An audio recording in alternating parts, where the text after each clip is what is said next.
မင်္ဂလာပါရှင် The Health Channel ကနေပြန်လည်ကြိုဆိုလိုက်ပါတယ်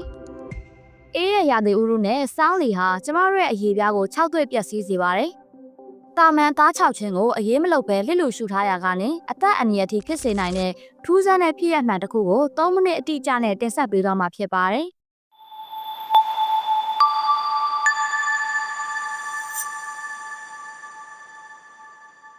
ဒီဖြစ်ရပ်ဟာအမေရိကန်နိုင်ငံမင်နီဆိုတာပြည်နယ်မှာနေထိုင်တဲ့အသက်60အရွယ်မစ္စတာဂျွန်ဆင်ရဲ့အဖြစ်ပါ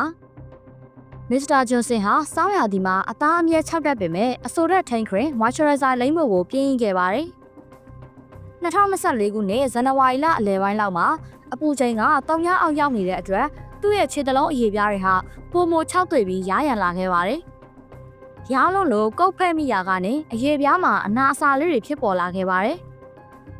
ထိုကုတ်ဖက်ထားတဲ့အနာအဆာလေးတွေကနေတဆင့်တာမန်ဘက်တီးရီးယားပိုးဝင်ရောက်ခဲ့ပြီးအရေပြားအတွင်းပိုင်းတစ်ရှူတွေအထိကူးစက်တဲ့ cellulitis လို့ခေါ်တဲ့ပြင်းထန်တဲ့ရောဂါဖြစ်ပွားခဲ့ပါတယ်။ရောဂါကူးစက်မှုဟာအရှိန်အဟုန်မြန်လွန်းတာကြောင့်သွေးကြောတဲ့အထိပိုးရောက်သွားပြီးသွေးစိတ်တက်ခြင်းအဆင့်ကိုရောက်ရှိခဲ့ပါတယ်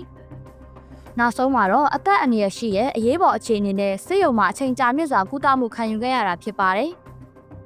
အေးရရာသီမှာတာမန်အသား6ချင်းကိုလှစ်လူရှူရင်ဒီလိုမျိုးပြင်းထန်တဲ့ကူးစက်ပိုးဝင်မှုတွေဖြစ်နိုင်ပါတယ်။အရေပြားဟာကျမတို့ရဲ့ခန္ဓာကိုယ်ကိုပိုးမွှားတွေမဝင်အောင်ကာကွယ်ပေးတဲ့ပထမဆုံးခုခံကာကွယ်မှုအလွှာဖြစ်ပါတယ်